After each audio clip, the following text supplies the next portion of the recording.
This is Pink Frock Yellow Boots from Behavioought, working towards achieving holistic health for everybody. Moving ahead with our journaling, today we'll be focusing on unsent letter journaling. As the name suggests, it means we are writing letters that we are not going to send. Sometimes we have a lot of things that we want to tell somebody, express ourselves, complain about them, letting them know how much you are hurting, saying things that you did not say before. Rant about something, vent about something. There are also times when we just blurt out things in an overwhelming situation where emotion take the better of us. So be it a situation where you want to express yourself or be it a situation where it is difficult to express yourself. The reason may be anything. Knowing about unsent letter writing journal is something that comes handy. Like any other journaling, this is a journal that is going to be personal to you. You start with naming the person to whom you are writing this and express yourself once, twice, again, and again till it feels that you have conveyed what you are trying to convey. The benefits will be it helps you retrospect, it helps you figure out the emotions, the feeling that underlie deep inside.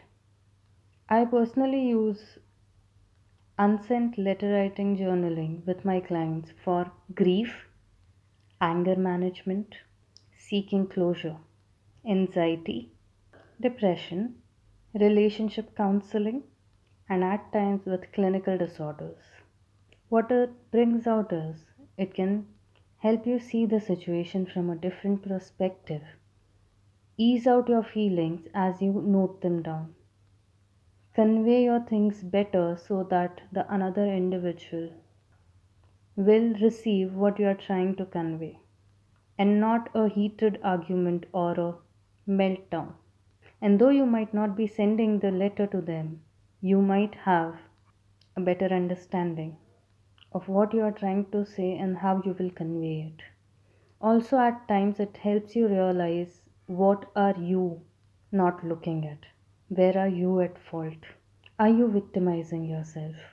Where are the places that you need to take ownership and accountability for your own self? Different things that could be included in the unsent letter are jotting down points or expressing completely without restraints. Knowing that you're not going to send them to the receiver helps you let it all out. Gradually, you may come back to this letter if you are trying to retrospect and introspect through a situation, understand it better, and convey to the individual later on in a better manner. As you come back to the letter and you read it, you may see that what you are trying to convey in the message or words in an overwhelming situation might have completely different impact. Once you have written down the crude letter, you can come back and write a better version of it with your understanding to a point where you can simplify what you are trying to convey. When writing unsent letter for grief and seeking closure, you include all the complaints, all the regrets, all that you would like to convey to this individual, be it in the case of a loved one passing away or a breakup.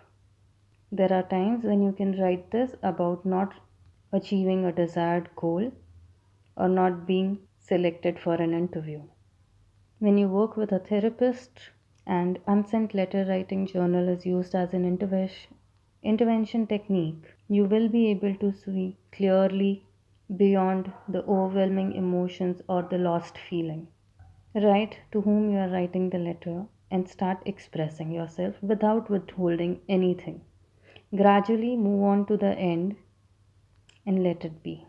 Once you feel that you have calmed down, come back to the letter, read it again. See it from a different perspective as you've calmed down and you can see things more clearly.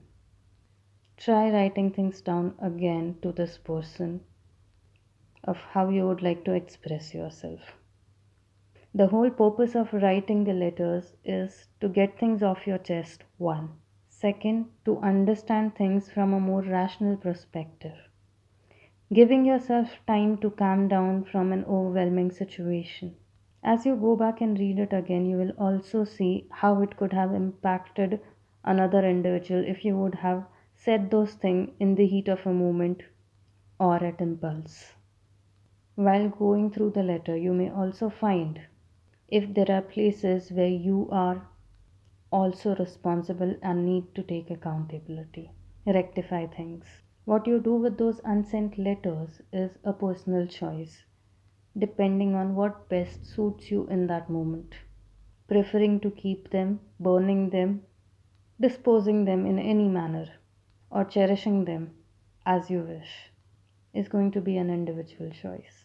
It is advised that you have a professional working with you if you are dealing with something way too overwhelming, or else you may try it at your own pace for things on a regular basis. Hope this helps. Have a great week ahead.